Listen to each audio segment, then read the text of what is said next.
Assalamualaikum warahmatullahi wabarakatuh. Alhamdulillahirabbil alamin. Wassalatu wassalamu ala sayyidina mursalin wa ala alihi wa sahbihi ajma'in, amma ba'd. Ya, tak terasa kita bertemu lagi di bulan Ramadan, tepatnya kita berada di pertengahan bulan Ramadan dalam acara Teman Berbuka. Happy Ramadan, happy family. Alhamdulillah, hari ini kita akan membahas seputar waspada gagal fokus di bulan Ramadan bersama saya Cici, dan saya ditemani oleh Ustazah Yuliana. Ya, insya Allah kita akan membahas lebih detail lagi tentang galfok atau biasa disebut dengan gagal fokus di bulan Ramadan. Ya, gimana kabarnya Ustazah? Alhamdulillah baik, luar biasa. Puasanya masih lancar? Insya Allah tetap ya, semangat. Alhamdulillah. Karena biasanya kalau sudah pertengahan bulan Ramadan, ya seperti kita ketahui banyak kemajuan. Maksudnya, safnya yang maju. Ya, ini kita mau berbicara tentang Ramadan. Kalau kita melihat ya banyak kaum muslimin ya saat ini itu yang gagal fokus menjalankan ibadah Ramadan. Ya, yang kita berharap itu bahwa di awal Ramadan ini semuanya semangat, di tengahnya juga harusnya semangat, dan di akhirnya juga tetap semangat lagi. Nah, tapi seperti tahun-tahun yang sebelumnya di bulan Ramadan, kita melihat bahwa kemaksimalan kita dalam beribadah, terutama ketika masuk di pertengahan Ramadan ini, seperti tadi yang saya katakan, mengalami kemajuan. Ya, safnya begitu ya. Dan terkhusus ya bagi khusus kaum muslim atau kaum muslimah ya, di pertengahan Ramadan ini orang-orang pada sibuk ya, sibuk dalam artian teralihkan untuk beribadah, tapi malah menjadi gagal fokus. Hidupnya apa? Persiapan pulang kampung, persiapan untuk lebaran ya, bikin kue, begitu juga persiapan-persiapan yang memang untuk memfokuskan untuk memasuki lebarannya. Nah, kira-kira gimana nih tanggapan Ustazah terkait dengan fenomena ini? Iya, Masya Allah. Bismillahirrahmanirrahim. Alhamdulillahirabbil alamin. Assalamualaikum warahmatullahi wabarakatuh. Waalaikumsalam warahmatullahi wabarakatuh. Alhamdulillah, puji dan rasa syukur kehadirat Allah Subhanahu wa taala karena kita semua diberikan kesempatan ya untuk bertemu dengan Ramadan tahun ini. Betul. Dan insya Allah kita tergolong orang-orang yang beruntung. Karena kesempatan emas ini adalah sesuatu yang sangat kita nanti kita butuhkan. Karena saking banyaknya keutamaan dan keistimewaan bulan Ramadan ini bagi kita semua, sebagai bekal bagi kita ya untuk bertemu dengan Allah di yaumul hisab nanti, dengan mengumpul sebanyak-banyaknya pahala, mendapatkan ampunan, dan insya Allah kita berharap surga. Rasulullah SAW pernah bersabda terkait dengan bulan ini ya, qad atakum, sungguh telah datang syahrul Ramadan, telah datang, telah hadir, telah tiba di tengah-tengah kalian bulan Ramadan. Jadi Rasulullah mengingatkan kepada kita ya bahwa ada bulan yang menghampiri kaum muslimin, di mana bulan Ramadan ini adalah syahrul mubarakah, bulan yang penuh keberkahan gitu.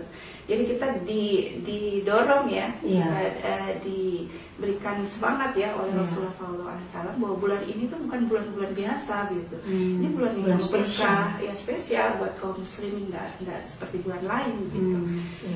Dan di bulan ini diwajibkan bagi kita berpuasa. Di bulan ini juga Allah membuka pintu-pintu surga, kemudian menutup pintu-pintu neraka, syaitan-syaitan dibelenggu. Kemudian Rasulullah juga mengatakan ada suatu malam di bulan ini yang lebih baik daripada 1000 bulan ya. Ketika kita beribadah di malam itu, yaitu malam Lailatul Qadar, maka pahala kita itu, amal soleh kita itu lebih baik daripada 1000 bulan. Masya Allah.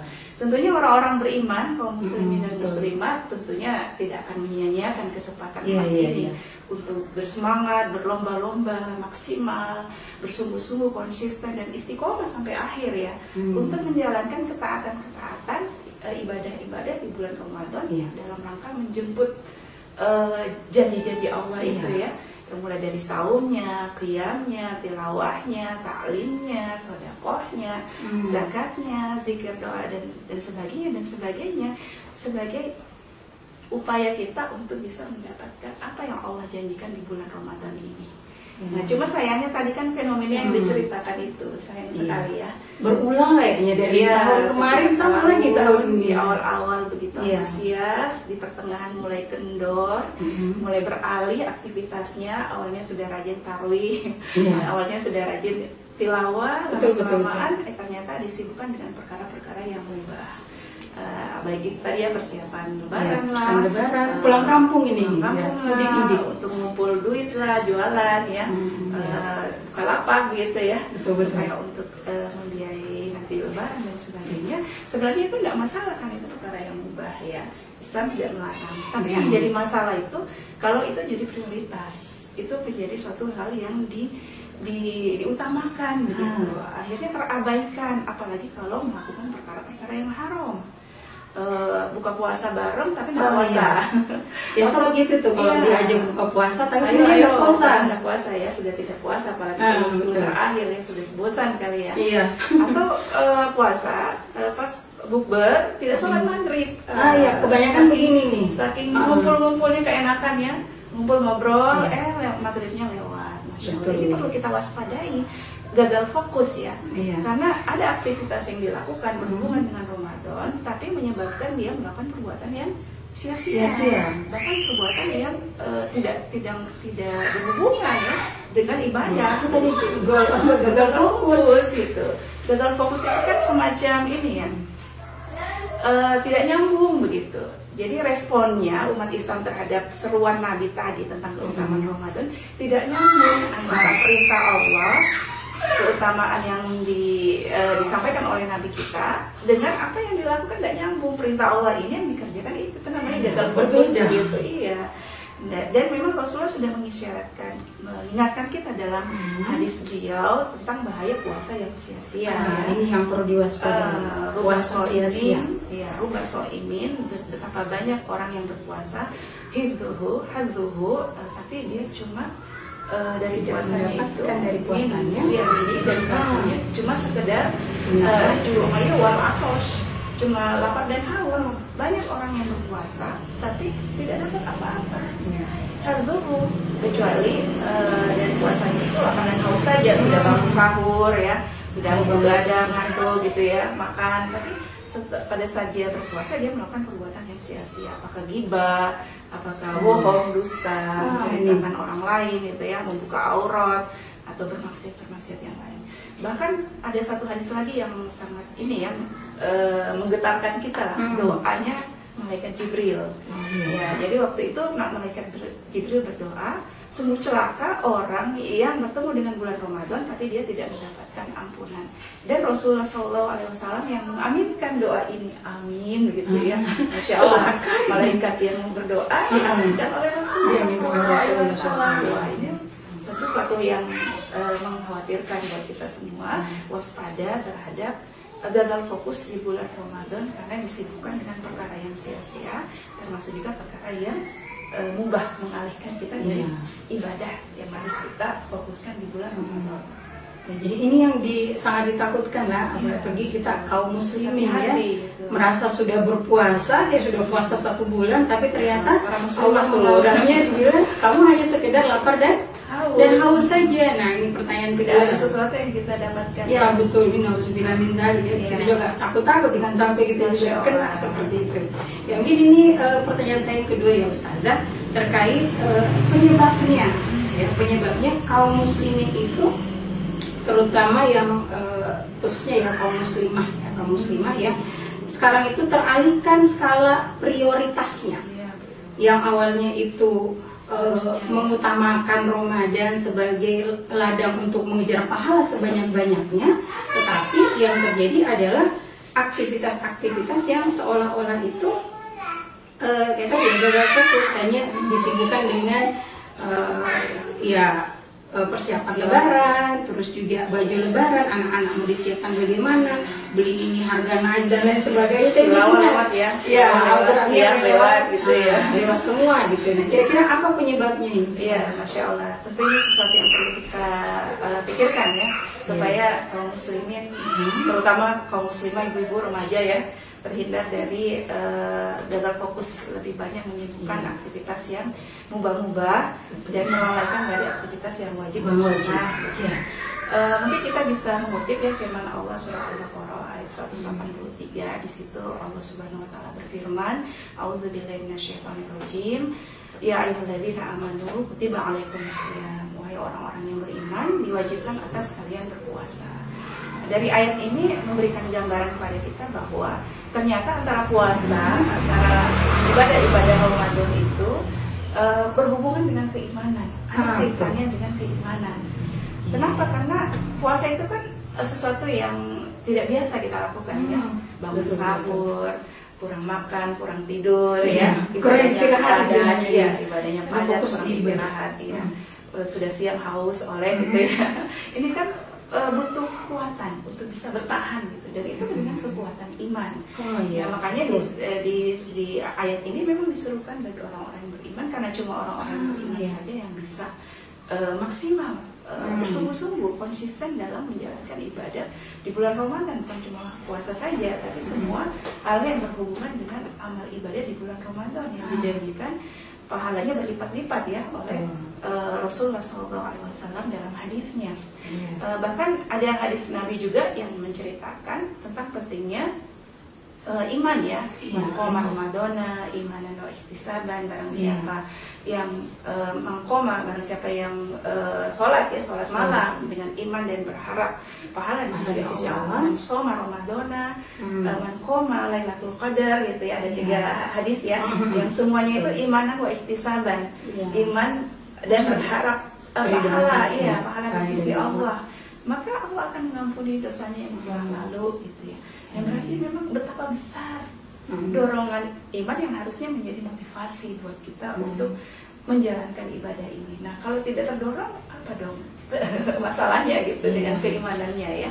Iman itu kan tasdikul jazm, pembenaran yang bersifat pasti. Harus 100%, harus yakin, seyakin-yakinnya dengan siapa yang memerintahkan puasa itu.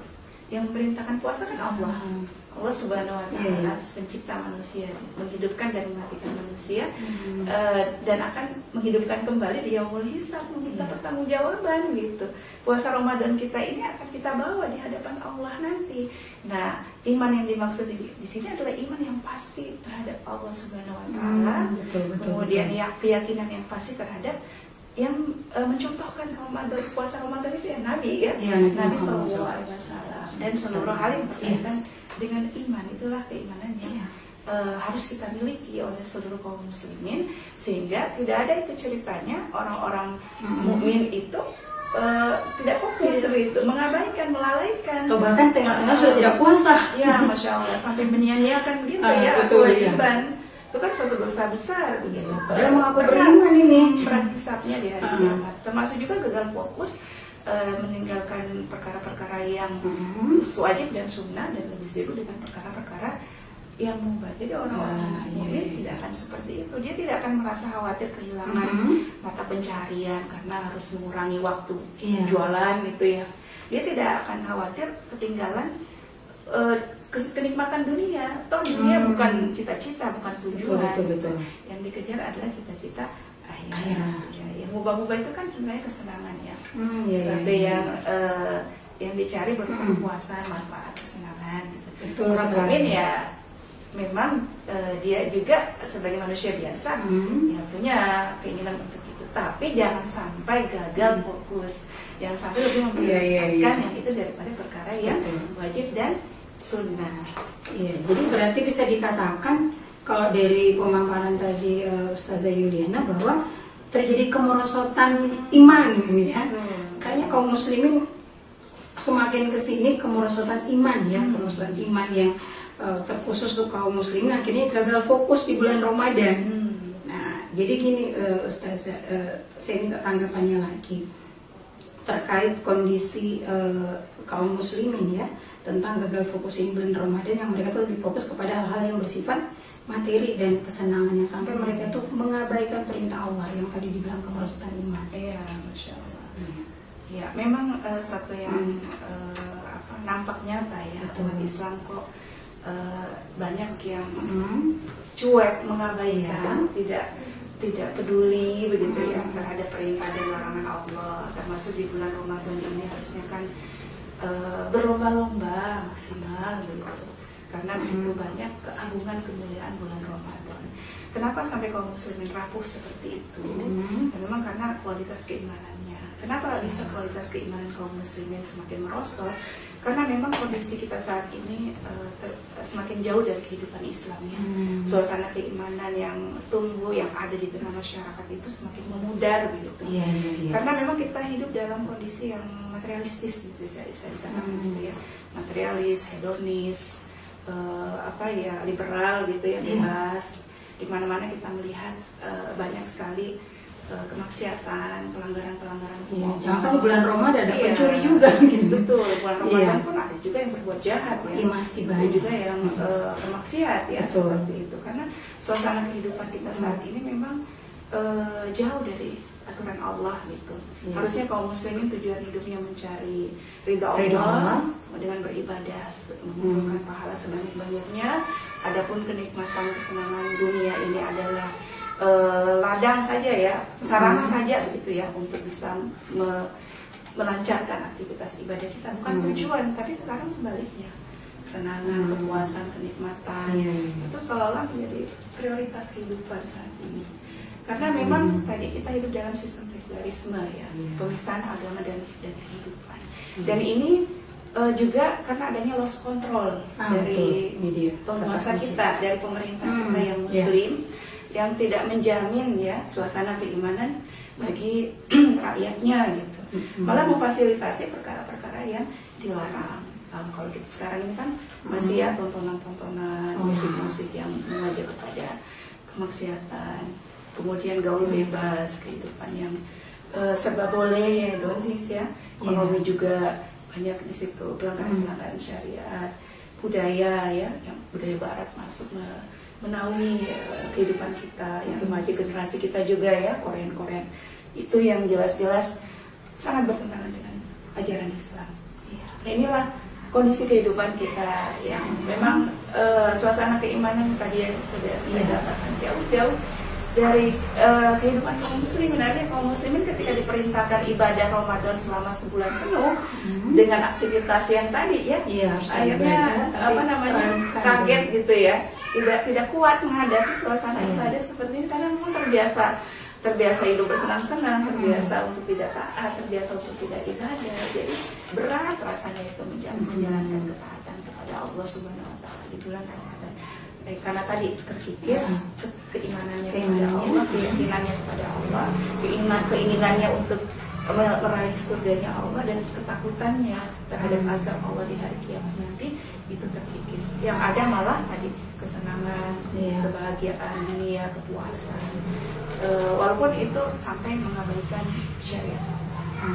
Pertanyaan berikutnya Ustazah, solusi apa yang tadi sudah dijelaskan poin-poinnya tadi, ternyata kita butuh solusi terkait supaya kita tidak gagal fokus, sekaligus juga tips-tipsnya agar Ramadan kita ini lebih bermakna, jadi tidak lagi gagal fokus ya. Gagal fokus, betul sekali ya. Tadi kan sudah digambarkannya begitu banyak kaum muslimin yang tidak maksimal ya dalam menjalankan ketaatan ibadah di bulan Ramadan karena teralihkan dengan perkara-perkara yang sia-sia, bahkan perkara yang mubah. Akhirnya ibadahnya lewat, amal solehnya lewat, apalagi penghujung Ramadan. Padahal di penghujung Ramadan itu kan ada Lailatul Qadar ya, harusnya tambah semangat. Fokusnya harus di situ. Iya.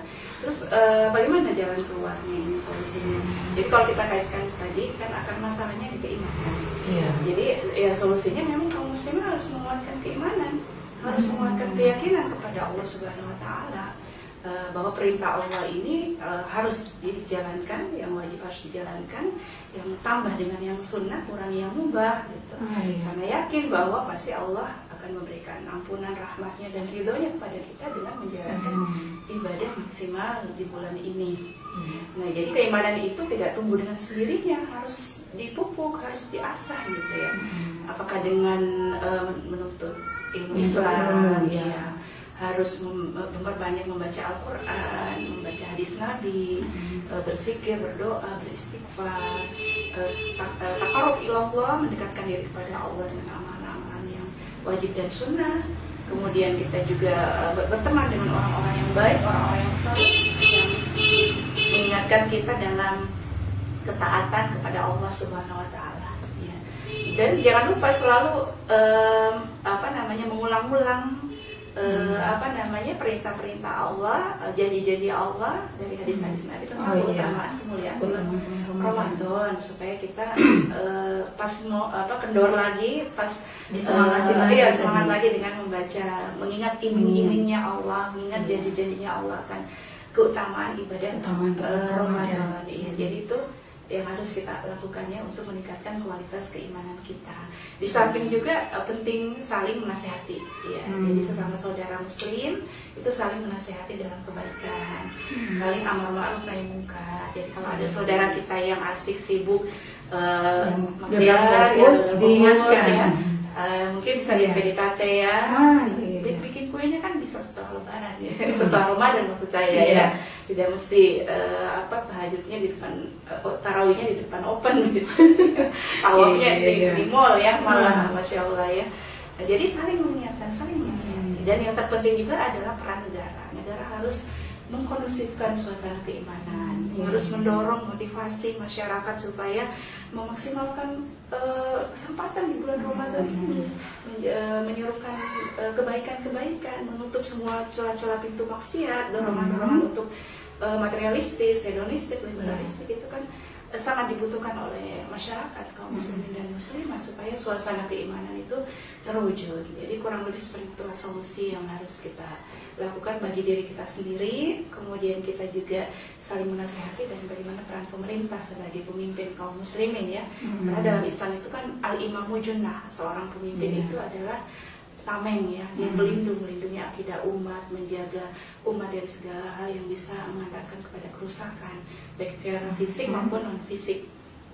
Nah, ada pun trik-trik yang mungkin bisa saya tips kali ya. Iya, betul, tips yang bisa saya bagi ya terkait dengan bagaimana kita fokus menjalankan ibadah di bulan Ramadan supaya tidak gagal fokus, tidak teralihkan perhatiannya. Iya, yang pertama memang tadi motivasi. Jadi kita harus mendorong diri kita, memaksa diri kita, memotivasi diri kita, mengiming-imingi diri kita supaya kita semangat untuk meraih kesuksesan di bulan Ramadan, untuk bisa meraih apa yang Allah janjikan di bulan Ramadan. Ini kesempatan emas, 1 tahun 1 kali, belum tentu tahun depan kita masih ada waktu ya. Mudah-mudahan tahun ini peluang bagi kita untuk bisa menjadi maksimalkan hamba Allah yang menghuni surga ya. Jadi motivasi terus diri kita untuk sukses meraih Ramadan, meraih keutamaan Ramadan dengan beribadah hingga akhir Ramadan. Kemudian yang kedua, tips yang kedua, kita harus memberikan keikhlasan terus-menerus. Karena ikhlas inilah yang akan menjadikan seorang itu bisa bertahan, bisa berkorban, bisa maksimal, bisa menepis segala godaan gitu ya. Ada godaan diskon ya, pas malam Lailatul Qadar godaan diskon. Itu bisa terhindar kalau kita ikhlas. Saya mencari ridha Allah, saya mencari pahala di sisi Allah. Adapun masalah materi dan sebagainya itu bukan prioritas utama, dan insya Allah Allah tidak akan meninggalkan orang-orang yang beriman atas berbagai macam kemudahan ya untuk mendapatkan kebaikan hidup di dunia termasuk akhirat. Kemudian kita juga harus buat planning. Tips yang ketiga, kita harus buat planning. Kalau kita sudah memupuk motivasi, dorongan, semangat gitu ya, kita sudah mengikhlaskan hati kita semangat kata Allah di bulan Ramadan ini kita beribadah, tapi nggak jelas planningnya, tidak ada perencanaan. Atau mungkin tiba masa tiba akal gitu ya. Sudah masuk Ramadan baru mikir apa lagi persiapan waktu, persiapan uang, persiapan untuk energi dan sebagainya, baru ini bisa ini ya gagal Ramadannya ya. Persiapan dana untuk zakat, untuk sedekah dan amal soleh yang lain. Jadi harus ada planning itu penting. Dengan adanya planning, insya Allah bisa mendekatkan kita untuk meraih kesuksesan. Karena kita sudah susun nih susun ibadah yang kita lakukan apa saja gitu ya. Misalnya kita mau khatam Quran dalam selama bulan Ramadan 1 kali. Sesuai kemampuan, misalnya kemampuannya segitu, misalnya karena banyak pekerjaan atau banyak anak misalnya ya, sanggupnya satu kali khatam, berarti sehari harus 1 juz gitu ya. 2 kali khatam dalam 1 bulan Ramadan berarti 2 juz. Dan berikutnya, dan harus konsisten, jangan memang harus ditulis ya, kalau bisa dibuatkan catatan khusus ya, dibuatkan tabel khusus untuk di checklist gitu ya, kalau memang itu bisa membantu. Atau misalnya rencana sedekah, berarti disiapkan hartanya berbuka puasa, memberikan takjil supaya dapat pahala orang yang berpuasa. Nah berarti itu sudah dirancang juga kapan, biayanya berapa, begitu, di mana, begitu. Jangan lupa realisasinya, gitu. Jangan cuma planning doang. Atau misalnya itikaf, ini juga itikaf, karena insya Allah dengan itikaf memudahkan kita untuk mendapatkan malam Lailatul Qadar. Jadi sudah diatur, diplanningkan, memang dirancang, direncanakan memang di mana, mulai malam keberapa. Itu kita mulai itikafnya, kemudian persiapannya nanti selama itikaf apa saja supaya kita bisa berhasil untuk meraihnya, itu planning ya. Nah kemudian yang terpenting juga jangan lupa berdoa, minta kemudahan dari Allah Subhanahu Wa Taala supaya diberikan kekuatan, kesabaran, keistiqomahan, kesehatan di bulan Ramadan, menjalankan ibadah di bulan Ramadan, karena semuanya tidak lepas dari kehendak Allah Subhanahu Wa Taala dalam menjalankan ibadah di bulan Ramadan. Ya, jadi seperti itu tips kurang lebih yang bisa kita lakukan. Ya, alhamdulillah. Nah, tadi sudah diberikan tips-tips ya. Karena waktu juga sudah menunjukkan mau berbuka puasa. Ya, saya simpulkan. Iya, kita simpulkan dulu. Iya, kayaknya ini penting. Kalau menurut saya ya, perlu kita renungi terkait dengan ibadah Ramadan kita. Sudah berada di penghujungnya 10 terakhir lah kurang lebih seperti itu, pertengahan menuju 10 terakhir. Ya kita harus menjadi orang yang cerdas. Kita harus menjadi orang yang Muslim yang cerdas. Muslim yang cerdas itu adalah Muslim yang berusaha mengumpul sebanyak-banyaknya bekal akhirat. Ya, itu lampu Muslim yang cerdas. Bukan malah Muslim yang mengumpulkan dunia ya. Dan harta itu belum tentu ya bisa kita selamat dengan mengumpulkan harta sebanyak-banyaknya. Ada suatu dari Imam Ibnu Al-Jauzi, dia mengibaratkan motivasi kita untuk terdorong di bulan Ramadan itu sebagaimana seekor kuda ketika kuda pacu itu berpacu untuk menuju finish. Jadi ketika dia menuju finish, kuda pacu itu bukan semakin lemah, bukan malah semakin kendor semangatnya, tapi ketika menuju finish dia akan semakin memaksimalkan kekuatannya, energinya ya untuk sampai ke finish. Ya, masa kita dikalah sama kuda pacu? Kita harus lebih memaksimalkan semangat lagi ketika penghujung Ramadan, harus lebih menambah lagi kualitas ibadah kita, amalan kita yang bolong-bolong, yang planning tadi yang belum terrealisasi, ya kita harus segera merealisasikan sebagaimana Allah berfirman dalam surah Ali Imran, a'udzubillahi minasyaitonirrajim, wasari'u ila maghfiratin min rabbikum wa jannah, bersegeralah kalian menuju ampunan Allah dan surga. Jadi kita kalau menuju ampunan Allah dan surga jangan berleha-leha, jangan menunda-nunda, apalagi gagal fokus sampai mengatakan kesia-siaan. Wabillahi taufiq wal hidayah. Wassalamualaikum warahmatullahi wabarakatuh. Ya, waalaikumsalam warahmatullahi wabarakatuh. Ya, demikianlah tadi pemaparan dari Ustazah Yuliana. Tak terasa waktu juga di penghujung. Kita ucapkan wabillahi taufiq wal hidayah. Wassalamualaikum warahmatullahi wabarakatuh.